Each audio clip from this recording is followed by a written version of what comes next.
ஜீசஸை சிலுவையில் அறையிறதுக்கு முதல் நாள் ராத்திரி ஒரு இடத்துல வச்சுருந்தாங்க. அந்த இடத்துல ஜெருசலேமில் எப்படி இருந்தது அப்படின்றதான் இந்த வீடியோவில் நீங்கள் பார்க்குறீங்க.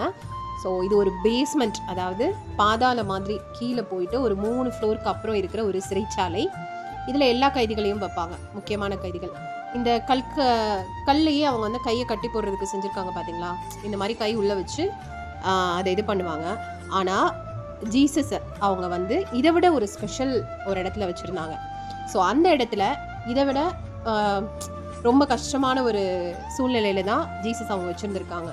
இந்த இடத்துல எப்படி இருக்கும்னா, கையை மட்டும் அவங்க கட்டி போட மாட்டாங்க, சங்கிலியாலையும் கட்டிட்டு, அதாவது கீழே காலையும் பார்த்திங்கன்னா உள்ளே விட்டு, அந்த இடத்துல காலையும் நகர்த்த முடியாது, கையையும் நகர்த்த முடியாது. அந்த மாதிரி ஒரு இடத்துல தான், ரொம்ப கஷ்டமான ஒரு இடத்துல ஜீசஸை வச்சுருந்தாங்க. இது ரொம்ப கொடுமையான விஷயம்.